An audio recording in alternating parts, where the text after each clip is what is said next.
If you are enjoying this podcast and other podcasts on the Dragon Wagon Radio Network, be sure to check out the Dragon Wagon Shop. Awesome t-shirts and mugs from your favorite shows so you can tout your podcast pride, all while supporting your favorite indie podcast network. And make sure to check it often for new items and limited time designs. So shop now at dragonwagonshop.com and get your dragon swag on. It's the greatest mystery in literary history. A divisive question with highly contested answers. Who was the writer behind the pen name William Shakespeare? Welcome to Don't Quill the Messenger.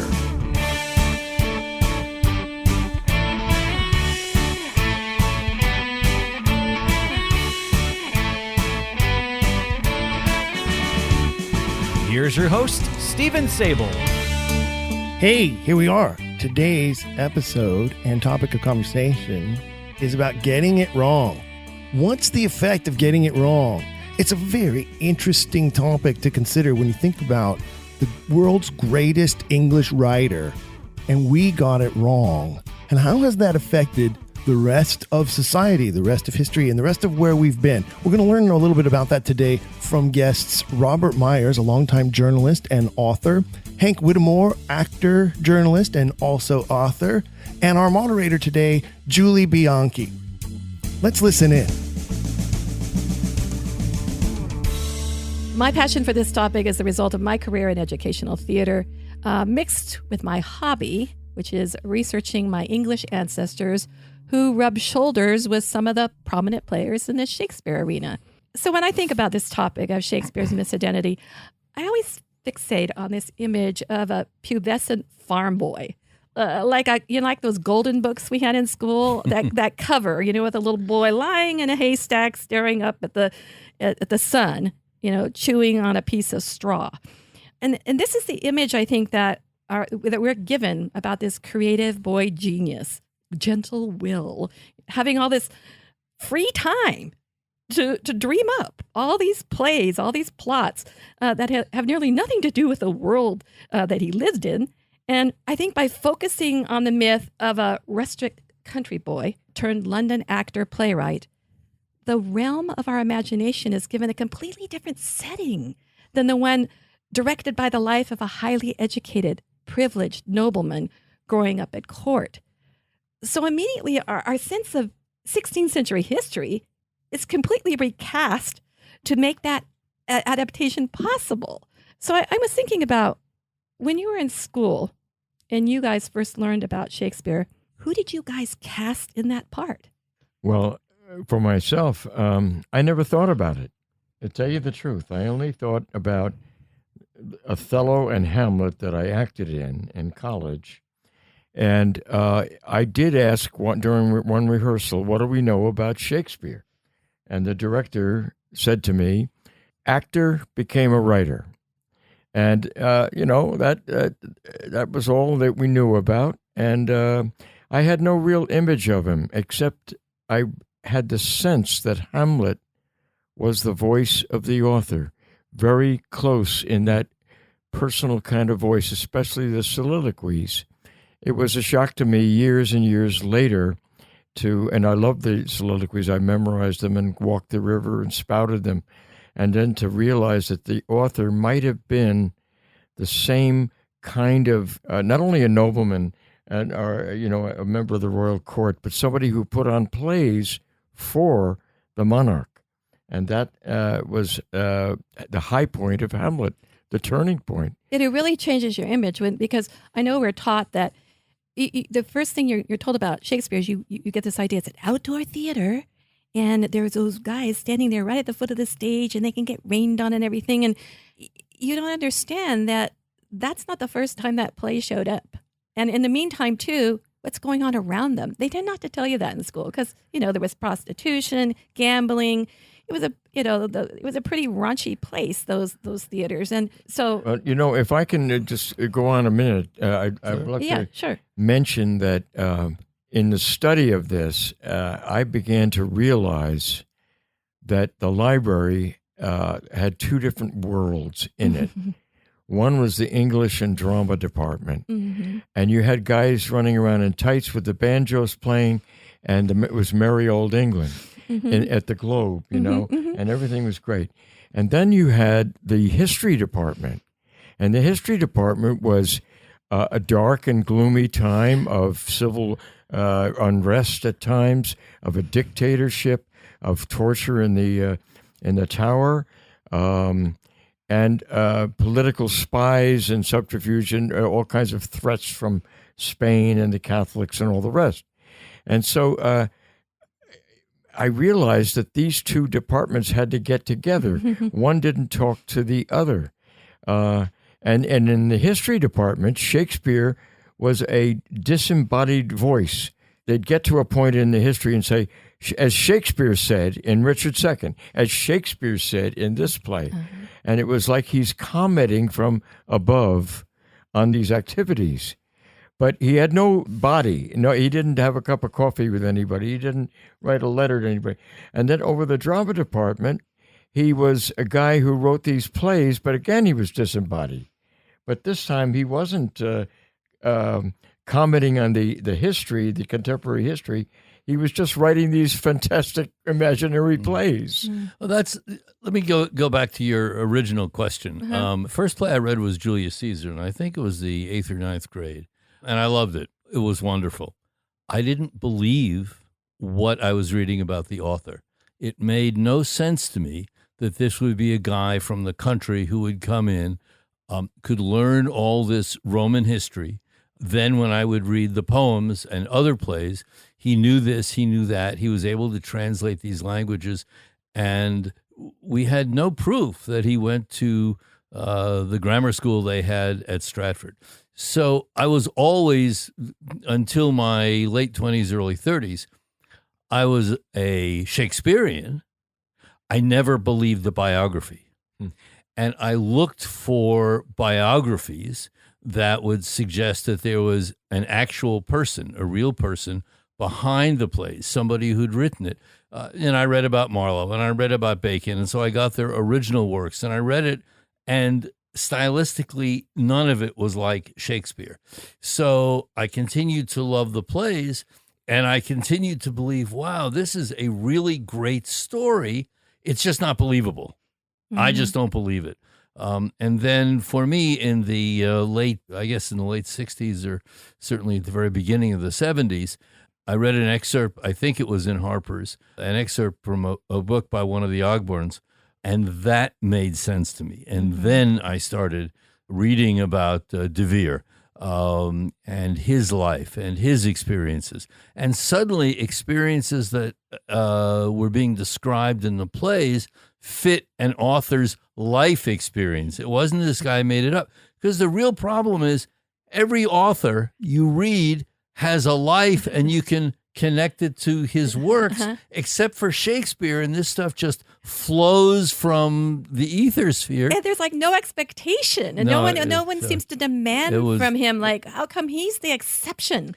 The one exception who doesn't have to have his biography repeated in the work. Yeah. I mean, over time, I've come to see that lie gets perpetuated because it's quite convenient. Yes. I just interject here. Interesting that you were reading about this stuff. I never did until it was 1987. And 87, I was writing a one-act play. And I wanted to set it in the White House. And I thought, who else was so great about writing something they didn't know that much about? And it was, and I was up in Maine at the time, and I thought, Shakespeare, for God's sakes. And I thought, how did he have such confidence? What was his creative process to have the confidence to write as a king and nobles and all these people? And, my God. And so I read 5 biographies of Shakespeare, the best ones I could find. And in Maine, you could get them all for $5 in the used bookstores at that time. And I read them all, and the guy in my play was Charles Boyle. We were workshopping it, and he was an Oxfordian. I did not know this. And he said, well, what are you reading up there in Maine? Because we were workshopping it in Boston. And I said, well, if you must know, I was reading biographies of Shakespeare. He said, why? And I said, well, I wanted to know his creative process. And he said, what did you find out? And I said absolutely nothing. Oh, well, see, I was really lucky because my 8th grade teacher that's when we started in California, where we started learning about Shakespeare. She was very frank. In fact, she was to pace around with her hands behind her back. She was very short, and she'd be hunched over walking along. She was young. She always characterized herself as this old person. And she said, when she started telling us the biography of Shakespeare, well, this is what I'm required to tell you. Oh, wow. And then she said, it's all pretty thin. And she mentioned a few alternate authors, but, De Vere wasn't one of them. But, I do remember Francis Bacon being mentioned. Mm-hmm. But this idea of schooling, too, is like, as you mentioned, Bob, the grammar school. Here's an example of where history gets misinterpreted. Because actually, I went to a grammar school in Fair Oaks, California. But it wasn't a grammar school the way it was in Stratford-on-Avon. A grammar school was a school that taught Latin only. And the reason we know that is the schools were chartered, and each city, each town would put up in the charter what it intended to do at its school. And some schools were more elaborate than others. So like my ancestor, who became the Archbishop of York, he endowed a school in his old hometown, and he specified in his charter for his school what would be taught. And they would teach Latin because that's what it meant, Latin grammar, but they would also teach Greek, and they would teach a little science in his school. But then if you go through the other charters, because the charter records do exist from the 16th century, you will find that schools like in wealthy parts of England, wealthier parts like where Eton is today, they would have more of an extensive educational form. But Stratford-on-Avon was chartered as a Latin grammar school only. And kids would arrive at the school. If they didn't know how to read and write, they weren't going to go to the school. You had to know that ahead of time. And where do you learn stuff like that? You learn it from your parents. That's right. Before you go to school. That's right. But the problem with Shakespeare is that his parents were illiterate. Yes. And he passed on that great trait to his children. So you've got a guy with illiterate parents and illiterate children who turns out to be the world's greatest genius. And I don't get it. No, I One of the trends of when I talk to friends who haven't heard about this, immediately they use the word imagination. And, it's a very interesting topic, and I think it's one that we who believe that Edward de Vere was the real writer, the Earl of Oxford, we realize that imagination is experience then created into other forms, but using that grounding of experience, and that the opposite of that would be fantasy. And I think that what my friends talk about is actual fantasy. Like, I'll make up my Italy. Mm-hmm. And then we found, however, that it's not made up because it's too detailed. Too specific. Yes. Too real. Mm-hmm. Yes. Yeah. Because, in fact, in this case, he was in Italy. He spent a year there. So, by the way, I don't want to let a plug for my grammar school go unnoticed. All right. I went to PS 90 in Richmond Hill, Queens, Oh. and we did not learn Latin. But going back to what Shakespeare would have learned at his grammar school, it was Latin, but it was also religiously oriented Latin. And he may have learned Greek, fine. But I don't even think he went because there would be a really important cultural reason that he wouldn't go.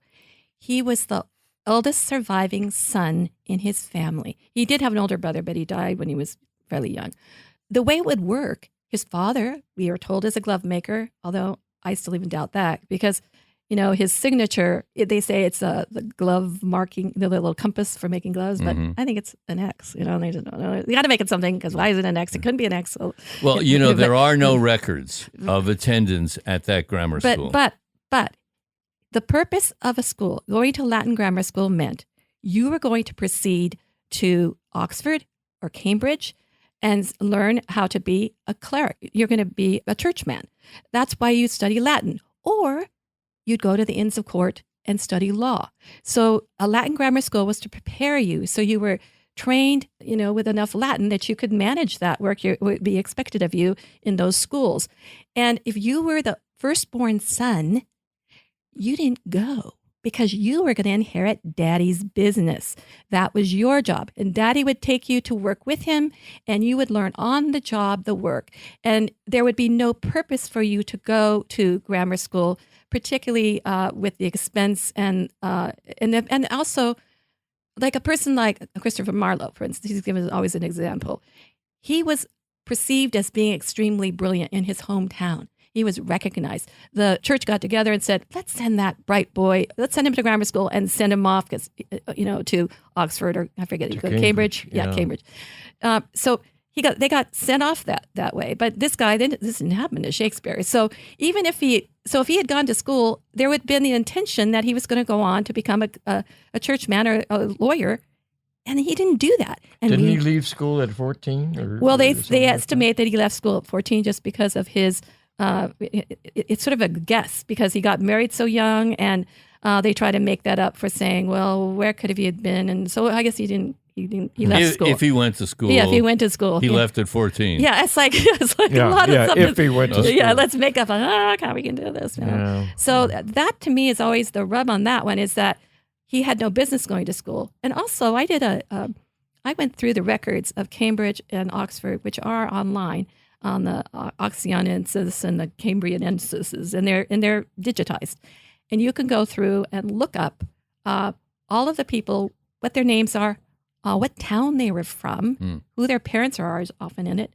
And I went through and surveyed who else, if Stratford-on-Avon School was so great, and say they deviated and said, oh, he's just such a precocious, interested, imaginative boy. Let's let him go to school, and then we'll send him on to Cambridge. Guess what? No one in his time frame who would have been educated by the same teachers he was educated by based on his lifespan, no one went to Cambridge or Oxford who lived in Stratford-upon-Avon.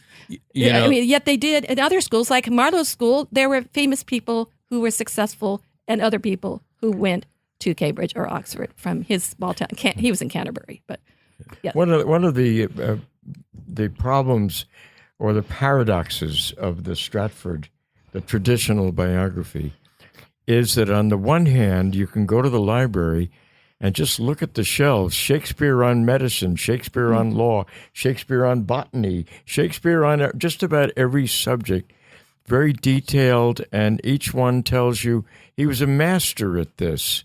And at the other side of that, paradoxically, the same folks, when they start talking about the authorship question, they will, in effect, maybe automatically dumb down the works. I heard people at the, at debates from the Folger and all, talking about how Shakespeare didn't know much law, didn't know much Latin or Greek or anything, and at the same time, the other scholars are out there researching how much he did know. Yeah. So you have this incredible paradox that all you got to do is say maybe we have the wrong author. Yeah. We do have the wrong author. One of the things about Edward de Vere's family was that they supported a grammar school in their area for the local kids. And so the whole idea of education was imbued in him simply because he could look around him and see that his family was supporting this kind of education. And in those days, those nobles had, like Edward de Vere, had private tutors. That's exactly right. And he had private tutors from the age of 4. Yeah. After his father dies, he goes to live at Thomas Smith's. At Cecil House. That's where he's tutored. And then he's tutored by his uncle, Arthur Golding, who's in the process of translating Ovid. Well, and then that same, too, is that there was only one copy of Beowulf in England. Oh, yeah. And guess who it was owned by? It was owned by Lawrence Noel, who was one of Oxford's tutors. And this is the whole thing, the availability of books. Often the history is distorted to say that, well, the teachers at Stratford-on-Avon School were Oxford and Cambridge trained, and they had their own libraries. In fact, we can actually see in the will inventory of one of the teachers that he had quite a few books. So those were the books that Shakespeare Stratford would have read.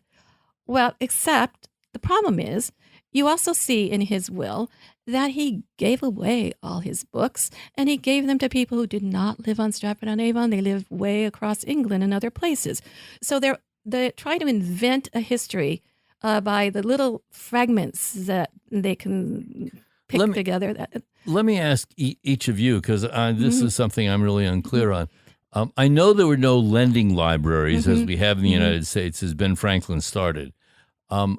Where were books available, and were there such things as bookstores? So even if I had the money, could I buy a book? Well, if you had the money, you could buy a book, but not the way we think of a book, because the books weren't bound. So you would go in, and there would be a copy that you could see, a printed copy, but there wouldn't be a whole bunch of runs of it, likely, because it would be too expensive to be printing that ahead of time. So you first would go in and you'd kind of order it up, and then once you got your paper copy, and sometimes this was arranged by the person you bought it from, but you would have then a cover put on.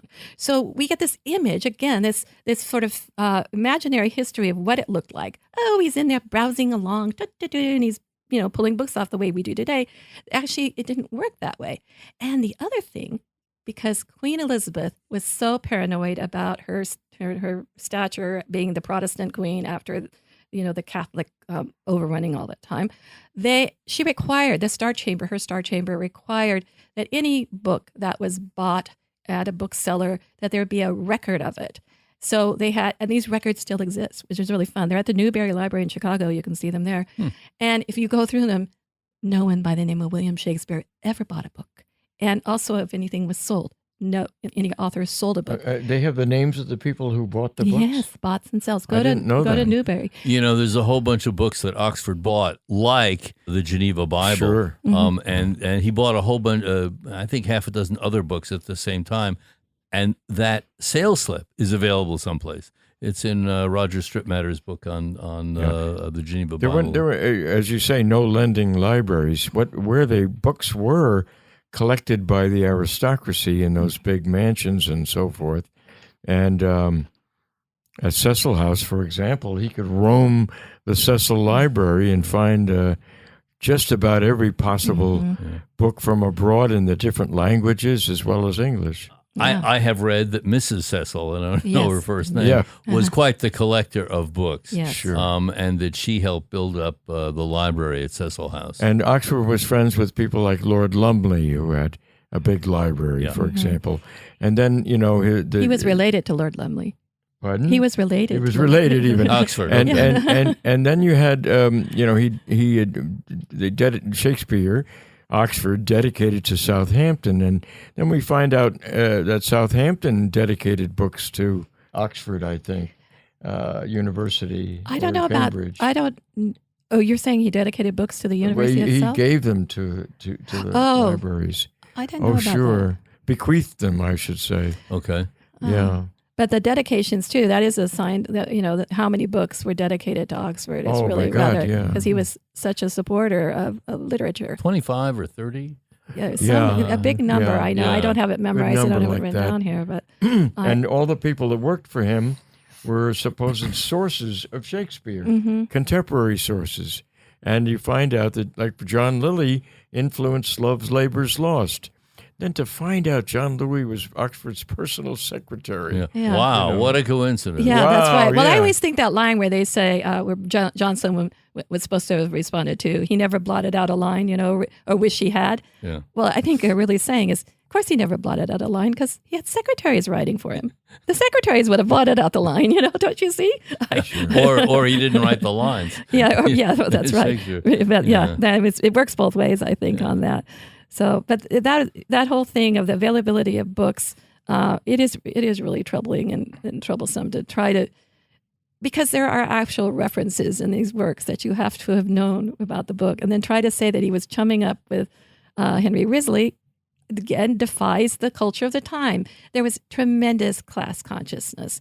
And if the idea is that he was working in the theater, this was at a time when the problem with people who worked in the theater to begin with for their sense of culture, social standing, was they didn't have a guild. You could work in a trade, but if you had a guild, you had a master. You weren't a masterless person. So you were legitimized by the presence of that master. But there were no guilds for people working in the theater. So that put them lower than prostitutes in many ways. And there actually was a listing made of kind of ranking the people in Elizabethan times. I don't know who it was made for, but they ranked. And it was like actors and were below prostitutes. I don't know, because they had money in their pocket. I don't know what the deal is, why they exceeded that. But Well, one example of the social caste system and that affected the actual traditional authorship, biography, and so on, was the fact that, on the one hand, Shakespeare dedicated his first two works, the poetry, to the Earl of Southampton.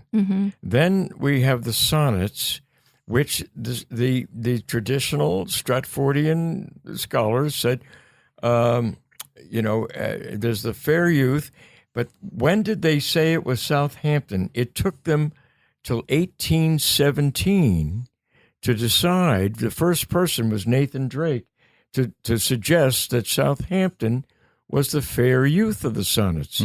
Now, then everybody chimed in and said, yes, of course, because that would have been the first obvious thing. The reason why it wasn't obvious and why it took so long, all through the 1700s, imagine, not to mention the 1600s, but the 1700s, when people were talking about the sonnets more, and especially after Malone in 1780 resurrected the 1609 sonnets and said they're all to a young man, these first 126, why didn't they immediately say, well, it has to be Southampton? He was the only figure that Shakespeare was connected to. The reason was, how could he write these intimate poems to an earl?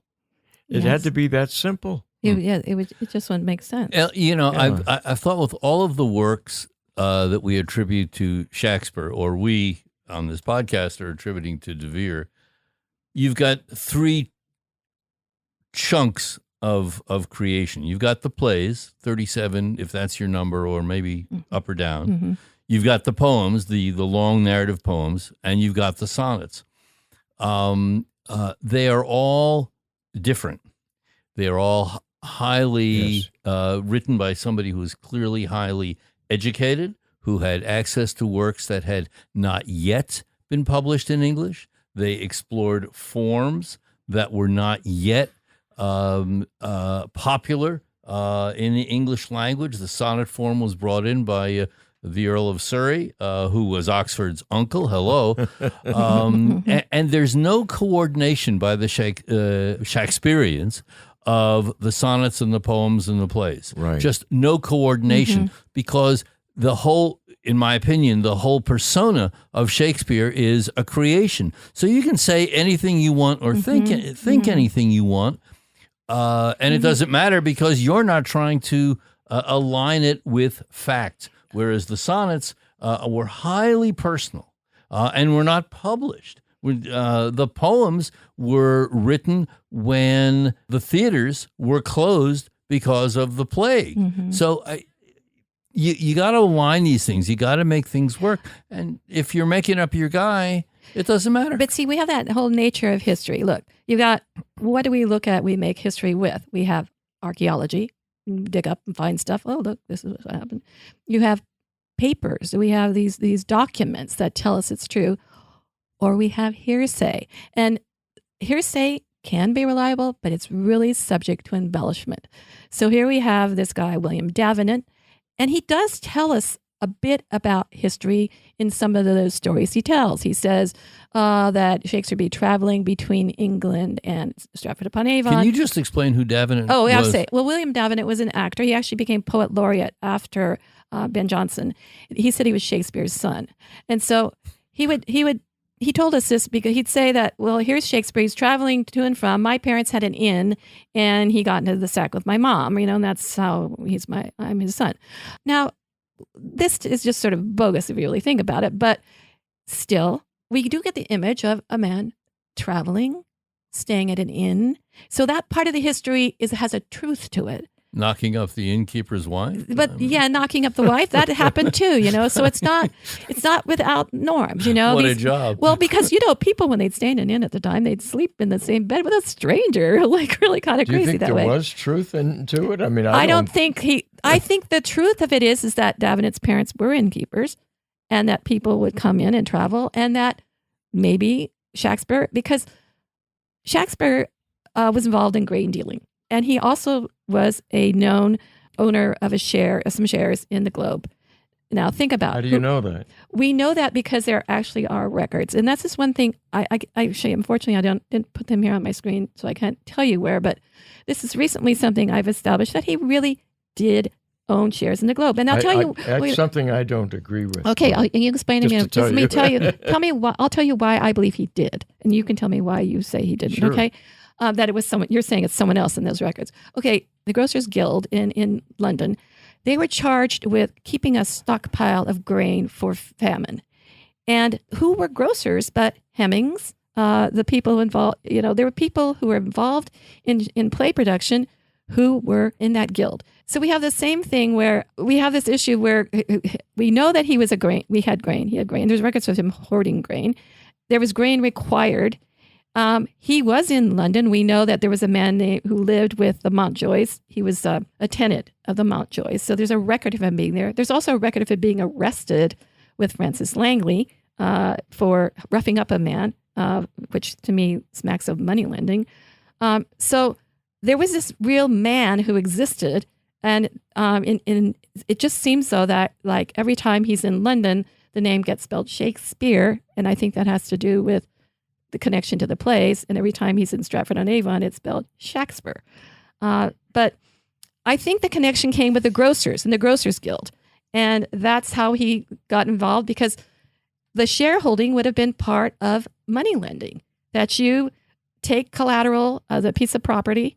And if a person defaults, guess what? You get something. And I see it as a financial transaction, not this, I love the theater and I'm going to get involved in it. But, so tell me why you don't agree with me on that. I don't know why he would be a shareholder in the first place.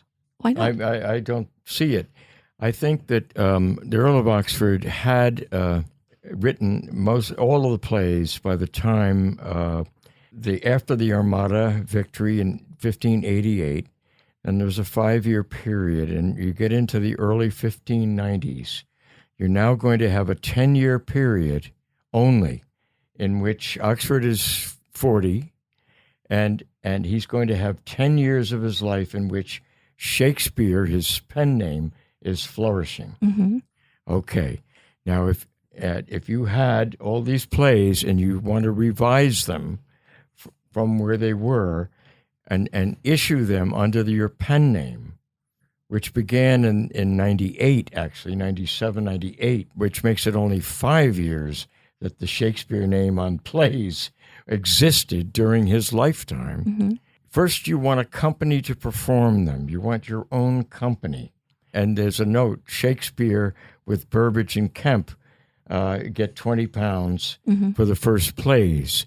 And that's the only notice of Shakespeare. I certainly don't think that was Shakespeare. I don't see any evidence of it. And also, you want a venue to perform these plays, the same company, and performing them. Just like an author today wants the same editor and publisher, like Hemingway had Scribner's with the great editor Max Perkins. And so this is my thought. And also, Oxford was, for example, a shareholder in the Frobisher voyages of exploration. Right. Mm-hmm. And Earl could not earn money from writing a play or something like that. Right. And that's not where a lot of money came from. But it would come from shareholding, and that was possible for him to do under the Shakespeare name. And in the Stratford, there are no records of any money in that. But what do you think then about the one-day transaction where he signs for the gatehouse and then the next day sells it?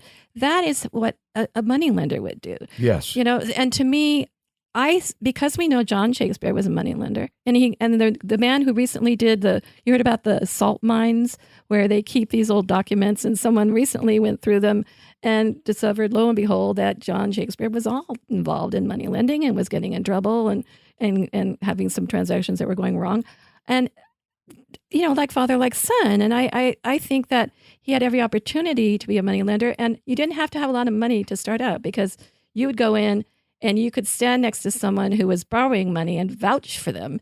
And that guy would be putting up collateral. The borrower would be putting up collateral. And then then the two would leave together, and he'd say, okay, now that I vouched for you, what are you going to give me when you default? Well, and so you could get money with nothing, just with reputation early on. Let me take this and move it back to the plays and whoever wrote the plays. Yeah, All we right. we can agree to But disagree. I know, and I think it is open for investigation. I really like the idea that if you don't understand who wrote the plays, Mm-hmm. you don't really understand Elizabethan history. That's for sure. Not only the dramas, but the politics and whatnot. A late friend of mine in Washington, Gareth Howell, used to say that if you walk into a department of religion and say, I don't believe in God, they'd say, come on in, have a cup of coffee, let's talk about it. Yeah. You walk into a department of English and you say, I don't believe Shakespeare wrote the plays, they're going to call the cops. That's right. And so, to really understand, just as you were talking about on all the detail on the salt mines and the money lending and whatnot, to really understand what went on in the period, you have to understand who the author was and what he brought to the act of writing. Mm-hmm. And if you can understand what he brought to the act of writing, you can understand what he had learned and what he had read and what his experiences were. And there is simply nothing in the world of Will Shakespeare of Stratford that says he could have created that.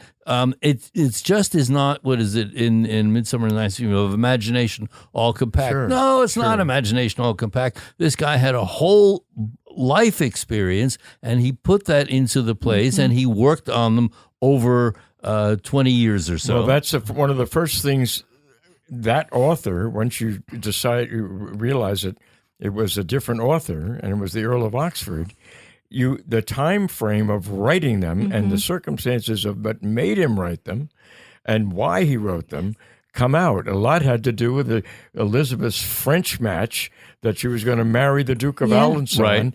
and have a French king consort, if you will. And which would revert to the Catholic approach. Exactly. Yeah. Yes. So there was a lot of stuff about that, but it's off the radar if you think he didn't write them until the 1590s. Well, and one reason we don't know that is because, and this is what people who didn't study theater do and know, is that, the theaters were closed for a period of time. First of all, we had the plagues that was happening so much in the period right before the interregnum.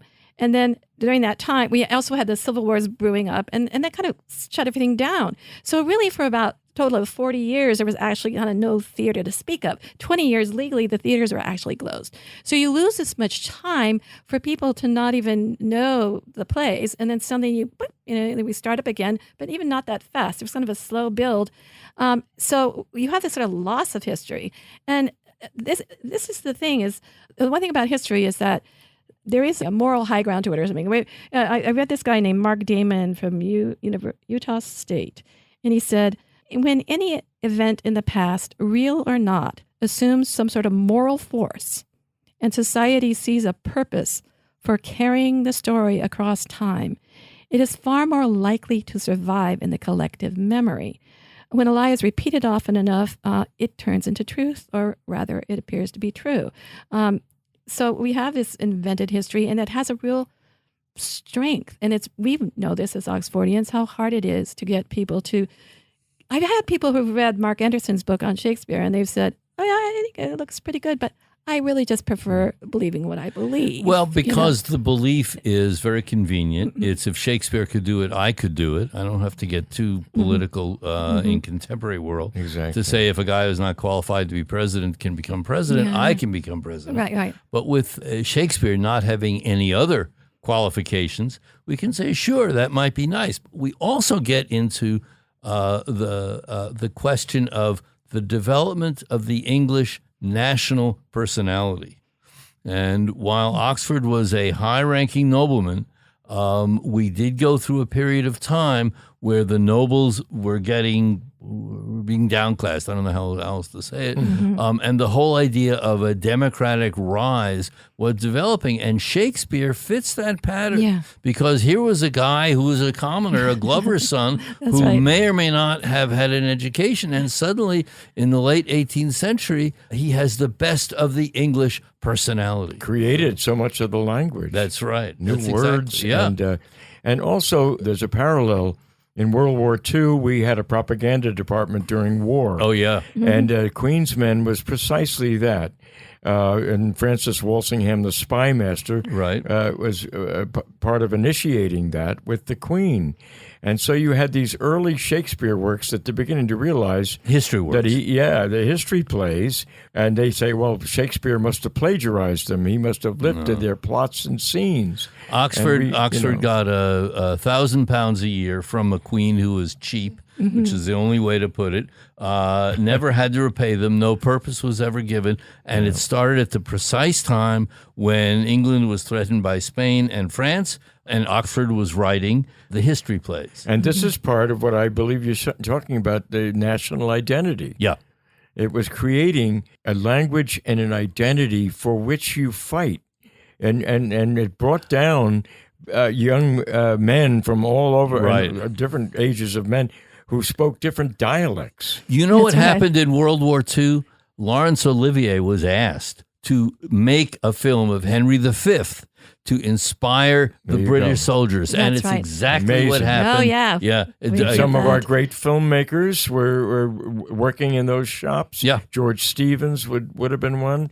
So if you want to know history, you've got to know who Shakespeare was. And he wasn't Will Shakespeare of Stratford. He was Edward de Vere, the 17th Earl of Oxford. And then the plays make perfect sense, and all the hidden innuendo, all the inside jokes are hilarious, things that we totally miss. Yeah. It's an endless learning experience, but we're still learning. We are still indeed learning every day about this issue, and that's one of the reasons for this podcast series, Don't Quill the Messenger, revealing the truth about Shakespeare authorship. For more information to answer more of your questions and do a little more learning, visit ShakespeareOxfordFellowship.org. That's ShakespeareOxfordFellowship.org, your resource and source for answers to your questions about the Shakespeare authorship mystery. And give us a rate or review. We would love to hear from you. I'm your host, Stephen Sable. Keep asking questions. If you've enjoyed today's episode, please leave a rating and review in your podcast player.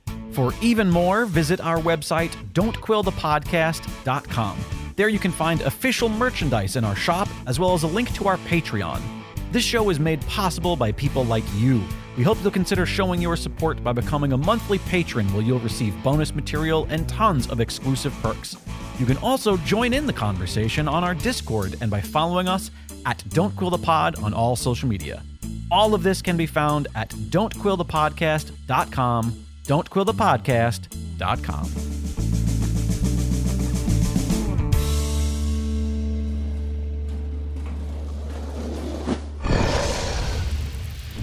Dragon Wagon.